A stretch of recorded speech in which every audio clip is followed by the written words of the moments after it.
സുന്നത്ത് മുറുകെ പിടിച്ചോക്ക്, സുന്നത്ത് മുറുകെ പിടിച്ചോക്ക്. ഒന്നും വേണ്ട, സ്വലാത്ത് മാത്രം മുറുകെ പിടിച്ചോക്ക്.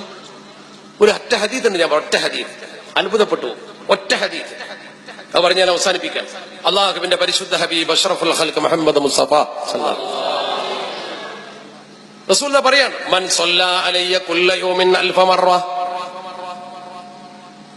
ലം യമുത് ഹത്താ യറാ മഖഅദഹു മിനൽ ജന്ന. ഖാല റസൂലുള്ളാഹി സ്വല്ലല്ലാഹു അലൈഹി വസല്ലം, 1000 സ്വലാത്ത് ഒരാൾ എന്റെ മേലിൽ ഓരോ ദിവസവും ചൊല്ലുകയാണെങ്കിൽ സ്വർഗത്തിൽ അവന്റെ സീറ്റ് ഉറപ്പിച്ചിട്ട് കണ്ടിട്ടല്ലാതെ അവൻ മരിക്കൂല. അത് വല്ലാത്തൊരു സംഭവമാണ്. 1000 സ്വലാത്ത് ഇരുന്ന് അങ്ങനെയാണ് ചെല്ലും ഓരോ ദിവസവും. 1000 സ്വലാത്തൊരു ദിവസം ഒരാൾ ഇരുന്ന് ചെല്ലിയാൽ സ്വർഗത്തിന് സീറ്റ് കണ്ടല്ലാതെ മരിക്കൂല എന്ന് ഉറപ്പാ.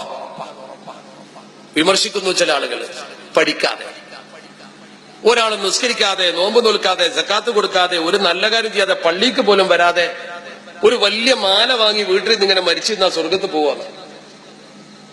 ചോദ്യം, ഓ നിസ്കരിക്കാനൊന്നും വരുന്നില്ല, ഓ നോമ്പൊൽക്കാനും വരുന്നില്ല, ഓ ഒരു നല്ല കാര്യത്തിനില്ല, പക്ഷെ ഓ ഒരു വലിയ മാല വാങ്ങിയിട്ട് വീട്ടിൽ നിന്ന് ഇങ്ങനെ സ്വലാത്ത് 1000 ചെല്ലും ദിവസം, ഓ സ്വർഗത്ത് പോവാ.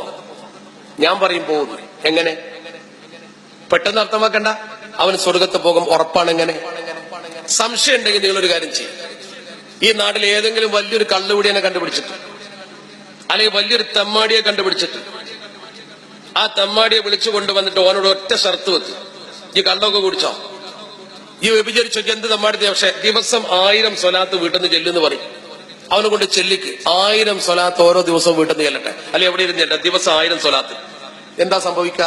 അവിടെയാണ് ഹദീത്ത് പഠിക്കേണ്ടത്. ഹദീത്ത് പഠിക്കും പോലെ പഠിക്കണം.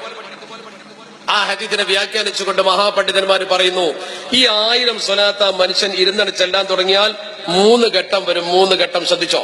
3 ഘട്ടം വെറുതെ സ്വർഗത്ത് പോകുന്നല്ല ഞാൻ പറഞ്ഞത്. അള്ളാഹുവിന്റെ റസൂലിന്റെ മേൽ ഈ 1000 സ്വലാത്ത് ഒരു ദിവസം ഇരുന്ന് ചെല്ലിയാൽ 1-ാം ഘട്ടം യശ്റഹുല്ലാഹു സദ്റഹു ലിൽ ഈമാൻ. ഹദീത്തിന്റെ വ്യാഖ്യാനത്തിലുണ്ട്, യശ്റഹുല്ലാഹു സദ്റഹു ലിൽ ഈമാൻ. ഓന്റെ കൽബിൽ ഈമാൻ അങ്ങനെ വികസിച്ചു വരും. ഓന്റെ കൽബിൽ ഈമാൻ അങ്ങനെ വികസിച്ചു വരും. 1-ാം ഘട്ടം. 2-ാം ഘട്ടമോ വയഹ്ദീഹി സവാ അസ്സബീൽ. 2-ാം ഘട്ടം, അവൻ നേരായ വഴിക്ക് ഇങ്ങനെ വരും. അപ്പൊ കള്ളുപിടി നിർത്തും. ഓ പള്ളിക്ക് നടന്നിങ്ങനെ വരും. നിങ്ങളാരും വിളിക്കണ്ട. ഓ വട്ടിപ്പലിശ നിർത്തും. വെറുതെ നിർത്തും. നിങ്ങളാരും ഇടപെടണ്ട, ഒന്നും പറയണ്ട. ഓ വെറുതെ ഇങ്ങനെ നേരെ വഴിക്ക് വരും. വയജ്അൽഹു മിൻ അഹ്ലിൽ ജന്ന. അതുവഴി അവന് സ്വർഗത്തിന്റെ അഹ്ലുകാരനാകും. എങ്ങനെയാവല്?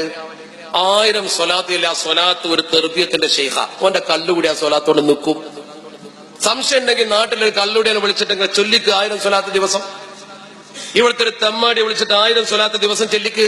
മത്സരിക്ക്. എന്നിട്ട് പറയും, നിങ്ങൾ അങ്ങനെ ഒരു പരീക്ഷണം നടത്തിയിട്ട് നടന്നില്ലെങ്കിൽ പറ, ഇത് അള്ളാഹുവിന്റെ റസൂൽ സ്വാദിഖുൽ മസ്തൂഖായ നബി തങ്ങൾ പറഞ്ഞതാ, അഷ്റഫുൽ ഖൽഖ് മുഹമ്മദ് മുസ്തഫ സല്ലല്ലാഹു അലൈഹി വസല്ലം. നിങ്ങൾ 1000 വഴന്നു പറഞ്ഞാൽ ചിലപ്പോൾ നടക്കൂല. ഈ സ്വലാത്തിന് അങ്ങനെ ഒരു മാസ്മരിക ശക്തി ഉണ്ട്. അത് ഹദീസിൽ പറഞ്ഞ കാര്യ. അല്ലാതെ 1000 സ്വലാത്ത് ഇങ്ങനെ ചെല്ലി നിസ്കരിക്കാൻ നോൽക്കാൻ സ്വർഗത്ത് പോകുന്നതിന്റെ അർത്ഥം 1000 സ്വലാത്ത് പതി ഒരാഴ്ച 2 ആഴ്ച കഴിയട്ടെ, അവന്റെ മനസ്സിന് മാറും. ആ മനസ്സ് പടച്ചിറപ്പിൽ കറക്കി തിരിക്കും. തിരിച്ചിട്ട് ഹദീസിന്റെ വ്യാഖ്യാനല്ലേ. അങ്ങനെ മനുഷ്യനെ നന്നാക്കുന്ന ഒരു സാധനം വേറെന്താ? ഇതെന്താ ചെവനപ്രാസം കഴിച്ച് തടി കൂട്ടുക? അല്ല, ഈ സ്വലാത്തിന്റെ മഹത്വം കൊണ്ട് കൽബ് ഇങ്ങോട്ട് വികസിപ്പിക്കുന്ന, അതാണ് ഹുബ്ബ് കൽബിലുണ്ടായാൽ.